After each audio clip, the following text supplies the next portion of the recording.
بسم اللہ الرحمن الرحیم۔ زحافات مرکبہ۔ اس سے قبل آپ نے زحافات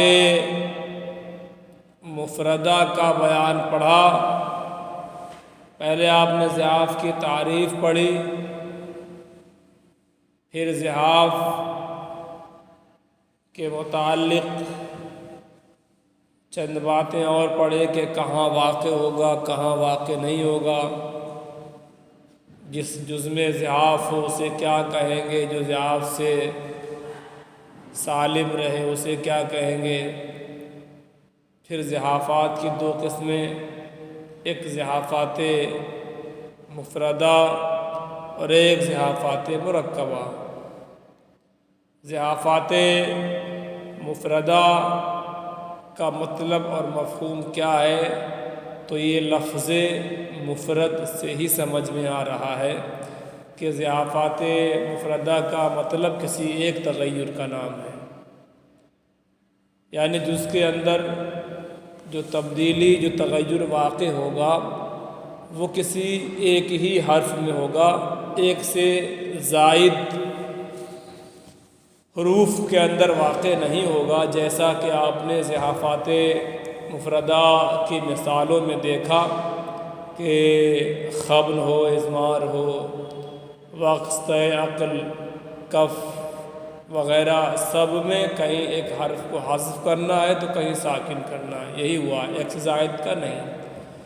اب رہا مطلب اور مفہوم زحافات مرکبہ کا، تو آسان سا مفہوم اس کا یہ ہے کہ ما سبق میں آپ نے جو زحافات مفردہ پڑھے ہیں 8، ان میں سے ایک ساتھ 2 واقع ہوں کسی ایک جز کے اندر،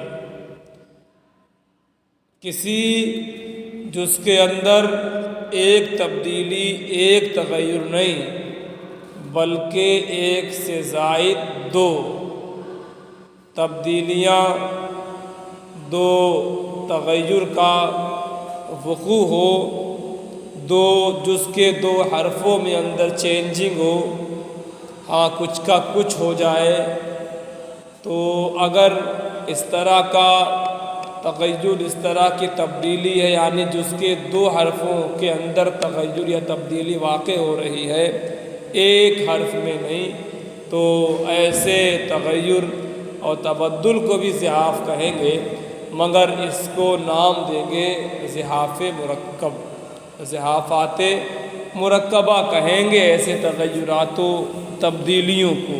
ہاں، اور جو اوپر پڑھا ہے کہ جس کے کسی ایک حرف میں تغیر، تبدیلی وقت ضرورت واقع ہوئی تو اسے زحاف مفرد یا زحافات مفردہ کہیں گے۔ دیکھیں بات آسانی سے سمجھ میں آ جائے گی۔ زحافات مرکبہ میں پہلا ہے خبل۔ خبل کہتے کسے، تو خبل نام ہے طے مع الخبل کا، طے مع الخبل کا، یعنی ایک ہی جز کے اندر خبل بھی واقع ہو اور طے بھی واقع ہو۔ اب خبل کسے کہتے ہیں آپ نے پڑھ لیا ہے زحافات مفردہ میں کہ خبل نام ہے دوسرے ساکن کے حذف کرنے کا۔ طے کسے کہتے ہیں وہ بھی آپ نے پڑھ لیا ہے کہ چوتھے ساکن کو حذف کرنے کا نام طے ہے۔ تو ایک جز کے اندر اگر ایسا تغیر واقع ہو، یعنی جز کے دوسرے اور جز کے چوتھے ساکن کو حذف کیا جا رہا ہو، تو اس زحاف کو نام دیں گے خبل کا، ہاں اسے، اور اس جز کو مخبول کہیں گے۔ ہاں، یعنی جز کا دوسرا اور چوتھا ساکن اگر حذف کیا جا رہا ہے ضرورت پڑنے پر، ہاں تو اسے بھی زحاف کہیں گے، مگر یہ زحاف زحافات مرکبہ میں آئے گا، اور ساتھ ہی ساتھ اس کا نام خبل ہوگا اور جس جز کے اندر یہ واقع ہوگا اسے مقبول کہا جائے گا۔ ہاں، تو ضعافات مرکبہ میں پہلے نمبر پر خبل ہے۔ خبل کسے کہتے ہیں؟ طے مال خبل کو کہتے ہیں، یعنی دوسرے اور چوتھے ساکن کو حذف کرنا، جیسے مستفعل سے فاعلۃ۔ اب مستفعل سے فاعلۃ کیسے ہو گیا؟ آپ تھوڑا سا غور کریں گے تو بات آسانی کے ساتھ سمجھ میں آ جائے گی۔ کہ مستفعل یہ اصل جز ہے، اصل ہے یہ۔ اب ضرورت پڑی کہ اگر مستفعل کے دو حرف حذف کر دیے جائیں جو کہ دونوں ساکن ہیں، تو ہم جو کہنا چاہ رہے ہیں، نظم کی صورت، کوئی شعر، کوئی مصرع کہنا چاہ رہے ہیں تو بات بن جائے گی۔ اگر مستفعل کو مستفعل ہی رکھیں تو بات بن نہیں رہی ہے۔ تو کیا دو حرف کو ہم حذف کر سکتے ہیں مستفعل کے، یعنی دوسرے اور چوتھے حرف کو؟ تو کہتے ہیں حذف کر سکتے ہیں، ایسا کرنا جائز ہے، اور عروضیوں کے یہاں اسے خبل کہتے ہیں، اور اس کا شمار ضعافات مرکبہ میں ہوتا ہے۔ اب مستفعل کا جب آپ نے سین حذف کیا تو مستفعل تھا تو ہو گیا متفعل، پھر متفعل سے آپ نے فا کو حذف کیا تو ہو گیا متعل، متعل، متعل، فاصلہ کبریٰ، متعل۔ 4 متحرک ہے اور 4 متحرک کے بعد 5واں ساکن ہے، متعل۔ ہاں، اور چاہے تو یوں کہیں کہ ایک سبب ثقیل اور پھر ایک وتد مجموع۔ ہاں، تو مستفعل کے دوسرے اور چوتھے ساکن کو حذف کرنے کے بعد جز کی صورت ہو گئی متعل، متعل۔ ہاں، متعل یہ غیر مانوس ہے، غیر مستعمل ہے، اس شکل و صورت، اس تلفظ کے ساتھ عروضی کوئی جز نہیں بولتے، استعمال نہیں کرتے، تو ایسا جز لے آئیں گے اسی وزن پر کہ شروع کے 4 متحرک ہوں، اس کے بعد والا ساکن ہو، 5واں حرف، اور مانوس ہو، عروضیوں کے یہاں استعمال ہو، تو ایسا جز آپ لے آئے فاعلۃ۔ تو دیکھیے فاعلۃ کا وزن وہی ہے جو وزن مستفعل کا تھا 2 ساکن کو حذف کرنے کے بعد۔ ہاں، تو اسے کہتے ہیں خبل۔ نمبر 2 خزل۔ خزل کسے کہتے ہیں؟ تو آگے لکھا ہوا ہے، خزل نام ہے طے مع الاضمار کا۔ طے کے متعلق آپ نے پڑھا کہ چوتھے ساکن کو حذف کرنے کا نام طے ہے، اور اضمار دوسرے متحرک کو ساکن کرنا۔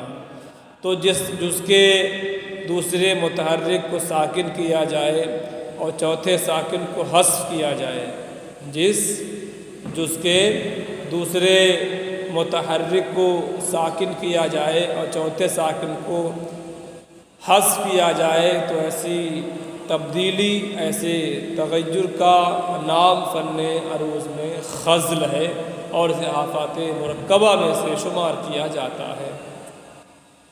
ہاں، خزل نام ہے طے مع الاضمار، یعنی دوسرے متحرک کو ساکن اور چوتھے ساکن کو حذف کرنا، جیسے متفاعل سے مفتعل۔ تو متفاعل میں جو دوسرا متحرک تا ہے اسے پہلے آپ ساکن کر دیں، اضمار واقع کر دیں۔ اضمار نام ہے دوسرے متحرک کو ساکن کرنے کا، تو متفاعل کے تا کو آپ نے ساکن کر دیا تو ہو گیا متفاعل، متفاعل۔ اس کے بعد آپ کو چوتھے ساکن کو حذف کرنا ہے۔ چوتھا ساکن ہے کیا؟ چوتھا حرف جو الف ہے وہ ساکن ہے، متفا جو فا کے بعد ہے اسے آپ گرا دیں گے تو بچے گا متفعل، متفعل بچا۔ ہاں متفاعل تھا، متفاعل میں پہلے آپ نے اضمار واقع کیا یعنی دوسرے متحرک کو ساکن کر دیا تو متفاعل متفاعل ہو گیا۔ پھر متفاعل میں جو چوتھا حرف الف ہے ساکن ہے اس میں طے واقع کیا آپ نے یعنی الف کو آپ نے حذف کر دیا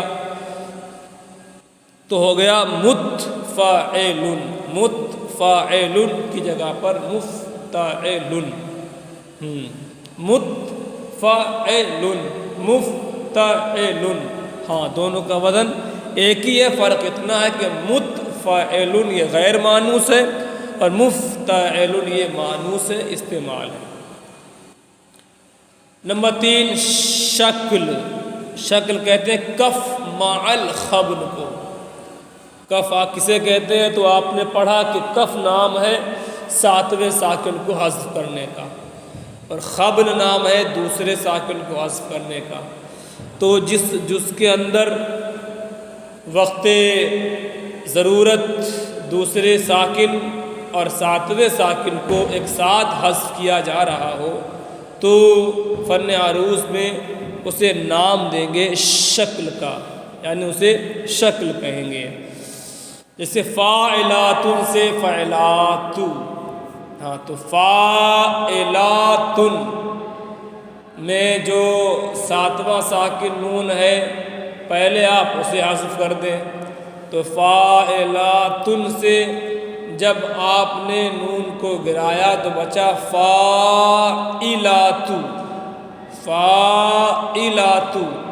پھر فاعلات میں آپ نے خبن واقع کیا یعنی الف جو دوسرا ساکن ہے اسے حذف کر دیا تو ہوا فاعلات، اور فاعلات یہ مانوس ہے، استعمال میں ہے عروضیوں کی یہاں تو بعد تغیر بھی جیسا بچا تھا اسے ویسا ہی رکھا گیا۔ ہاں تو اس طرح کی تبدیلیوں کا نام ہے شکل، یعنی جس کے اگر ساتویں اور دوسرے ساکن کو حذف کیا جا رہا ہو تو اسے شکل کہیں گے، اضافات مرکبہ میں اس کا شمار ہوگا۔ نمبر 4 نقص، نقص نام ہے کف مع العصب کا۔ کف مع العصب یعنی کف کے ساتھ عصب واقع ہوگا تو کف تو ابھی آپ نے جانا کہ کف نام ہے ساتویں متحرک کے ساتویں ساکن کو حذف کرنے کا اور عصب نام ہے پانچویں متحرک کو ساکن کرنے کا۔ عصب نام ہے پانچویں متحرک کو ساکن کرنے کا اور کف نام ہے ساتویں ساکن کو حذف کرنے کا۔ تو جس جز کے اندر یہ واقع ہو یعنی کف اور عصب ایک ساتھ اسے نقص کہیں گے، ہاں، اور اس جز کا نام رکھا جائے گا منقوص۔ اس کی مثال دیکھیں مفاعلۃ، مفاعلۃ، تو مفاعلۃ کے نون کو آپ نے حذف کر دیا، ساتواں ساکن ہے، بچا مفاعلۃ۔ پھر جو پانچواں متحرک ہے لام، اس پانچویں متحرک کو آپ نے ساکن کر دیا عصب کی وجہ سے تو ہوا مفاعلۃ، مفاعلۃ، یا یوں کر لیں کہ مفاعلۃ تھا، اس میں آپ نے عصب واقع کیا تو جس کا جو پانچواں حرف لام متحرک ہے اسے آپ نے ساکن کر دیا تو مفاعلۃ ہو گیا مفاعلۃ۔ ہاں عصب جب واقع کیا آپ نے لام ساکن ہو گیا، مفاعلۃ ہو گیا مفاعلۃ۔ پھر آپ نے کف واقع کیا تو نون چلا گیا تو بچا مفاعلۃ، مفاعلۃ، علۃ۔ ہاں تو مفا یہ وتد مجموع، اس کے بعد علۃ وتد مفروق، تو علۃ اسی اور یہ غیر مانوس ہے، مفاعلۃ کا استعمال اس شکل و صورت کے ساتھ تلفظ کے ساتھ نہیں ہوتا تو ایک دوسرا جز لے کے آئیں گے اسی کے وزن پہ کہ شروع میں وتد مجموع ہو اور پھر وتد مفروق ہو اور مانوس ہو. تو مفاعلت کی جگہ مفاعیل لے آئے، مفاعیل، اور مفا رہا اور التو کی جگہ ایلو لے آئے. ہاں تو یہ مانوس ہے. اس طرح کی تبدیلیوں تغیرات کا نام ہاں فن عروض میں نقص ہے اور صحافات مرکبہ میں اس کو شمار کیا جاتا ہے. جس کے اندر یہ واقع اسے منقوص کہتے ہیں. دیکھیں ارے کتاب پلٹی نہیں آ گئی.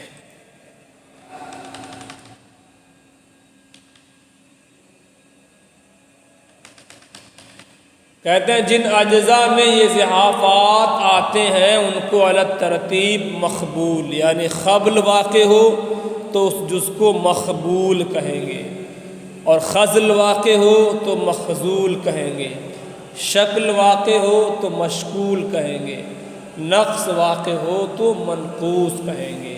یہ صحافات مرکبہ آپ نے 4 پڑھے. کچھ اور باتیں ہیں جن کا تعلق صحاف ہی سے ہے، اس کا بیان یہاں سے ہے، کل پڑھائیں گے. آج بس یہیں تک.